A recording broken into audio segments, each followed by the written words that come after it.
Bonjour. Alors, au dernier cours, on a vu ensemble la fameuse loi de la réfraction.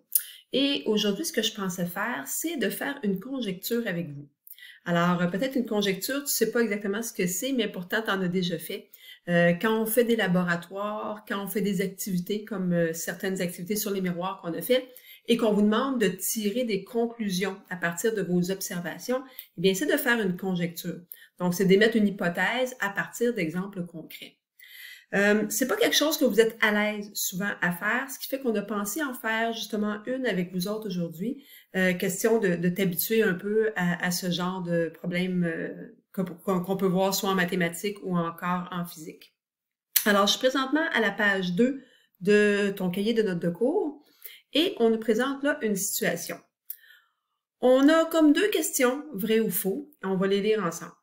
Alors, tout d'abord, en passant d'un milieu peu dense à plus dense. Et là, tu peux remplacer le mot peu par moins.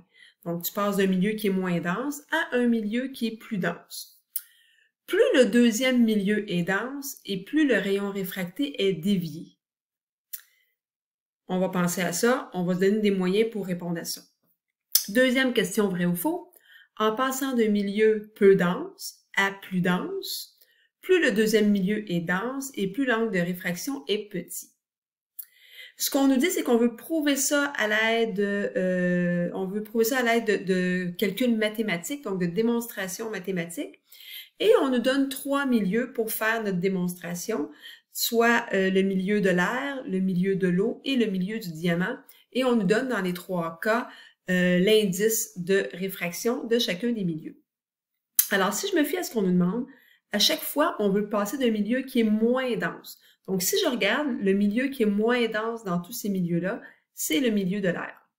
Donc, je vais passer à ce moment-là de l'air vers un milieu qui est plus dense. Donc, je pourrais dire, je passe de l'air à l'eau. On dit maintenant, plus le deuxième milieu est dense, donc encore plus dense que l'eau, je pourrais passer au diamant. Alors, ce que je vais regarder, ce que je vais analyser, ce que je vais mettre en relation, c'est quand je passe de l'air à l'eau, qu'est-ce qui se passe? Et quand je passe de l'air au diamant, qu'est-ce qui se passe? Donc, la variable, ce qui va changer dans les deux cas, c'est mon deuxième milieu va être encore plus dense. C'est ce qu'on nous disait. Plus le deuxième milieu est dense, et on ira voir ensuite si le reste de la phrase est vrai ou faux. Donc, premièrement, on va se faire des tracés. Donc, on nous a laissé de la place pour faire des dessins. Donc, tu peux mettre la vidéo sur pause, prendre le temps de te faire les deux milieux. Donc, l'air est en haut, l'eau est en bas. Ensuite, l'air est en haut, le diamant est en bas. Et ce que j'ai tracé en pointillé, ce sera la normale. Donc, mets la vidéo sur pause parce qu'ensuite, on va aller faire les calculs mathématiques pour calculer nos rayons incidents et les rayons réfractés.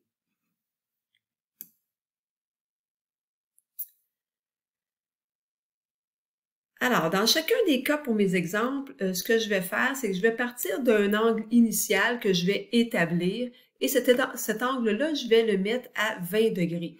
Ce qui veut dire que dans ma formule, donc quand je passe de l'air à l'eau, mon θ1, donc l'angle de l'air, dans les deux cas, je vais le mettre à 20 degrés. Je ne vais pas le faire varier, justement, d'une situation à l'autre parce que je vais vouloir avoir le résultat à la fin sur l'angle qui est réfracté. Donc, à chaque fois, je vais partir avec un angle de 20 degrés. Donc, je pars avec mon angle de 20 degrés ici. Je vais monter ça un petit peu plus haut. Donc, N1 est équivalent à 1,00, donc c'est mon indice de réfraction de l'eau, multiplié par sin de 20 degrés, est égal à 1,33, donc c'est mon indice de réfraction du deuxième milieu, soit de l'eau. Et ce que je cherche, c'est c'est plutôt l'angle de réfraction, donc qui est θ2. Donc, on prend les calculatrices, essaie-le, c'est une bonne chose de l'essayer. Vous êtes des fois pas habile encore avec la calculatrice. Donc, calcule ton θ2 et ensuite, tu pourras venir vérifier avec ma réponse à moi si on obtient la même chose. Alors, moi, ce que j'obtiens 14,9 degrés.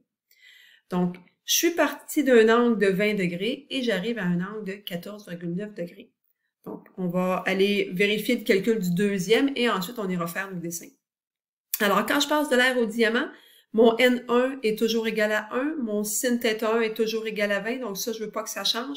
Ce qui va être modifié, c'est mon deuxième milieu, donc le N2, donc l'indice de réfraction du diamant. Lui est plutôt de 2,42, donc c'est ce que je m'en viens mettre ici. Alors, 1 fois sin de 20 est égal à 2,42 fois sin de θ2. Je vais aller isoler mon θ2 pour trouver sa valeur et ça me donne 8,1 degrés. Donc, c'est ce qu'on veut aller dessiner dans les dessins qu'on a fait en haut. Alors, ce que ça va nous donner. Le premier dessin, je commence avec un angle de 20 degrés. Il faut se rappeler que le 20 degrés, c'est toujours par rapport à la normale. Donc, 20 degrés par rapport à la normale ici. Et j'ai fait en pointillé la continuité de mon 20 degrés pour nous aider à répondre aux questions. C'est pas quelque chose qui est obligatoire, donc c'est vraiment juste en lien avec la situation qu'on est ici. Donc, quand tu auras tracé ton rayon de 20 degrés, fais ta flèche, elle est tout petite la mienne, mais elle là est au bout. Donc, fais ta flèche pour bien montrer que c'est le rayon qui est incident. Et tu peux continuer en pointillé, juste pour qu'on se donne une référence pour répondre à nos questions en haut. Et ensuite, tu vas aller tracer un angle réfracté. Donc, l'angle réfracté toujours par rapport à la normale qu'on a calculé, qui était de 14,9 degrés. Mets la vidéo sur pause, prends le temps de bien faire tes dessins et tu pourras continuer par la suite. Moi, je vais continuer avec le deuxième dessin à ce moment-là.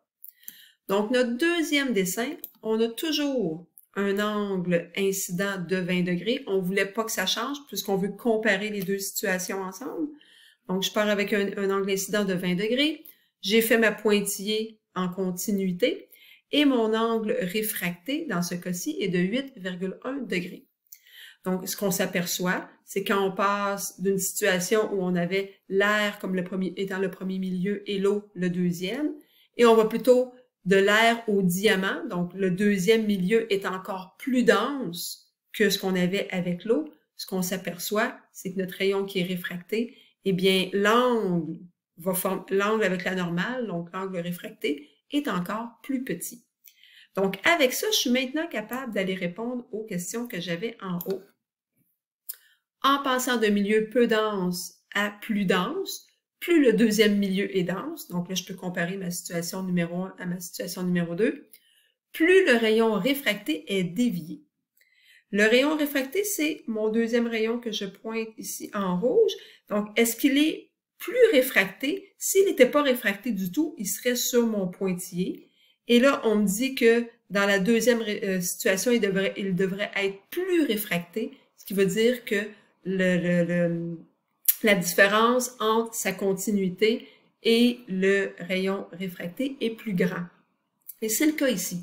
C'est le cas parce qu'on voit ici, la réfraction est petite, donc l'angle entre la continuité, si on veut, de mon rayon incident et le rayon réfracté, c'est un tout petit angle. Tandis qu'ici, il s'est agrandi. Donc, effectivement, quand je passe de l'un à l'autre, eh bien, le rayon réfracté est encore plus dévié, plus mon milieu est dense, mon deuxième milieu. Donc, ça répond à la première question. Deuxième question, toujours la même intro, en passant d'un milieu peu dense à plus dense, plus le deuxième milieu est dense. Et là, on dit, plus l'angle de réfraction est petit. L'angle de réfraction, on les a notés ici, 14,9 et 8,1. Donc, effectivement, il est plus petit. Alors, la réponse est vraie. Donc, on a vu comment on est venu s'aider de milieux, de 3 milieux, avec des situations concrètes, avec des vrais indices de réfraction, pour être capable de comparer les deux milieux. Eh bien, c'est exactement la même chose qu'on va aller faire à la page suivante. Donc, on a deux autres questions. En passant d'un milieu dense à un milieu moins dense, donc on veut quelque chose qui va être moins important, donc l'indice de réfraction va être plus petit. Plus le deuxième milieu est dense, plus le rayon est réfracté. Je vais lire le deuxième, puis après ça, on va expliquer tout ça. En passant d'un milieu dense à un milieu moins dense, plus le deuxième milieu est dense, plus l'angle de réfraction est petit. Alors là, ce que je veux chercher, c'est lequel qui va être mon milieu le plus dense de tout, parce que c'est lui que je vais prendre comme étant mon premier milieu. Donc, on passe d'un milieu dense, je pourrais dire même très dense, à quelque chose qui est moins dense. Alors, je vais passer du diamant à l'air. Je vais passer de mon plus dense à mon moins dense. Pourquoi? Parce que dans ma deuxième situation, je veux que le deuxième milieu soit plus dense que le premier. Donc, je vais me laisser de la place pour passer de l'air à l'eau. Donc, mon deuxième milieu sera ensuite plus dense. Alors, ici, ce que je vais comparer premièrement le diamant à l'air, donc mon plus dense avec mon moins dense, pour ensuite comparer le diamant à l'eau, donc encore là, mon plus dense, à un milieu qui est moins dense que le diamant, mais qui est quand même plus dense que l'eau. Et c'est ce qu'on va comparer pour aller répondre à nos questions. Donc encore là, tu peux mettre la vidéo sur pause, préparer l'ébauche de tes dessins, donc bien faire la ligne qui sépare les milieux et la normale, et ensuite tu peux repartir la vidéo pour faire les calculs. Alors, pour les calculs, on va comparer ici, on a dit le diamant à l'air.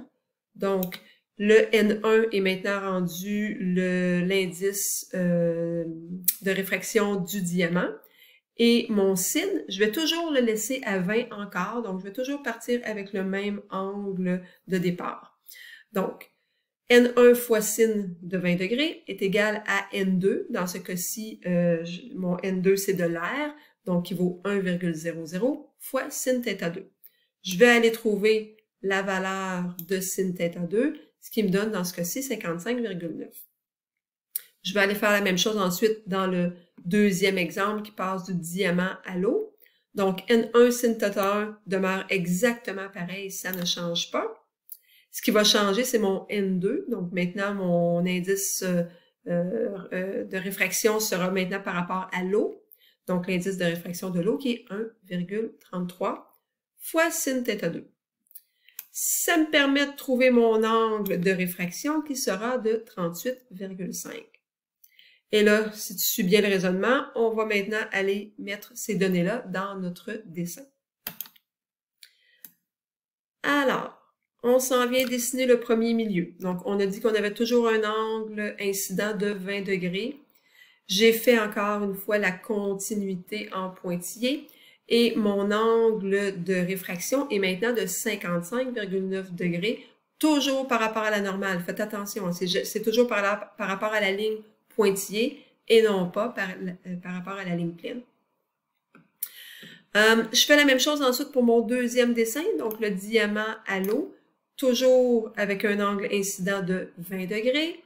J'ai tracé encore là la continuité en pointillé et mon angle de réfraction est maintenant de 38,5 degrés. Et tout ça, pourquoi? Pour m'aider à répondre aux questions que nous avions en haut. Alors, quand je passe d'un milieu dense à un milieu moins dense, plus le deuxième milieu est dense, donc l'air à l'eau, plus le rayon réfracté plus le rayon est réfracté, ou encore plus le rayon est dévié.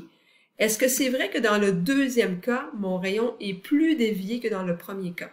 On regarde ce qu'il y a, l'angle qui serait formé entre le pointillé et mon rayon réfracté, et c'est le contraire. Donc, le premier est plus réfracté, le deuxième l'est moins. Donc, dans ce cas-ci, la première réponse, ça serait faux. Dans le deuxième cas, en passant d'un milieu dense à un milieu moins dense, plus le deuxième milieu est dense et plus l'angle de réfraction est petit. Donc, si on regarde l'angle de réfraction 55,9 et 38,5, effectivement, dans le deuxième cas, il est plus petit. La réponse est vraie. Alors, tout ça nous a amené à répondre à nos questions, mais je pourrais pousser tout ça encore un petit peu plus loin. Je pourrais vous demander, par exemple, de compléter les phrases que j'ai mis en bas. Donc, prends la peine de réécrire ce que je viens d'écrire là. Donc, on va se faire une conclusion par rapport à tout ça. Et on va faire la conclusion par rapport à l'indice de réfraction relatif. On n'en a pas parlé encore dans cette vidéo-là. On en a parlé dans la dernière vidéo. Mais question de faire un lien entre tout ça, on va aller analyser un petit peu nos indices de réfraction relatifs. Alors, la façon que ça va fonctionner, on va dire plus n relatif est, et là on va voir trois situations. Plus n relatif est près de 0, plus le rayon réfracté on marquera quelque chose tantôt, de la normale. Donc, plus il va s'approcher ou plus il va s'éloigner de la normale. Ensuite, deuxième constatation, plus n relatif est grand, plus le rayon réfracté, et là on va regarder est-ce qu'il va s'approcher ou est-ce qu'il va s'éloigner de la normale. Plus n relatif est près de 1, et là on va regarder est-ce qu'il est plus ou moins, est-ce que ça va avoir comme incidence que plus le rayon réfracté est dévié ou moins le rayon dévié est réfracté. Donc là, ce que je veux que tu fasses, tu peux mettre la vidéo sur pause. Tu réécris exactement les phrases que j'ai mis là pour l'instant. Et on va venir les compléter dans un deuxième temps par la suite.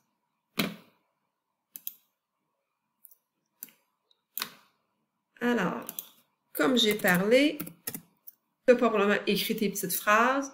Maintenant, ce qu'on va vouloir faire, c'est comparer, j'ai mis les deux pages sur la même feuille, là, on va vouloir venir comparer nos indices de réfraction relatifs. Bon.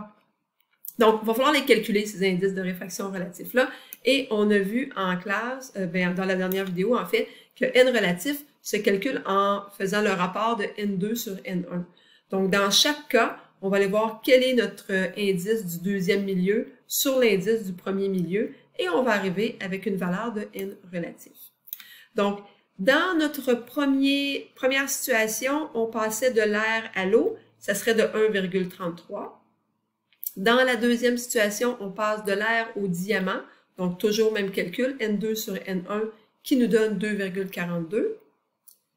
Dans la troisième situation, N2 à N1, on passe maintenant, notre N2 sera l'air et le N1 est le diamant, ce qui nous donne 0,41 quand on fait la division. Et je termine avec N2 sur N1 toujours pour l'indice de réfraction relatif, qui sera de 1,33 divisé par 1,42 qui donne 0,55. Donc là, on a nos 4 valeurs d'indices relatifs. Et maintenant, si je vous remontre les petites phrases que j'ai par rapport à la conclusion, je vais changer ça de côté pour pas que ça vous gêne. Donc, ce que je veux maintenant, c'est que tu puisses répondre aux questions. Donc, par rapport à ton N relatif, est-ce que je m'approche ou je m'éloigne de la normale dans les deux premiers cas qu'on a mentionnés ici? Et dans le troisième cas, est-ce que c'est plus ou moins? Donc, plus N relatif est près de 1, est-ce que c'est plus le rayon réfracté est dévié ou encore moins le rayon réfracté est dévié? Je veux que tu fasses ça par toi-même. Donc, tu ne marques pas s'approche ou s'éloigne, tu m'as choisi un des deux. Donc, tu vérifies les valeurs de ton N relatif quand il est plus près de 0. Tu compares ce qui se passe avec tes dessins et nous, en classe, au prochain cours, on viendra avec ça et je corrigerai ces 3 petites phrases-là avec vous. Alors, c'est tout pour aujourd'hui.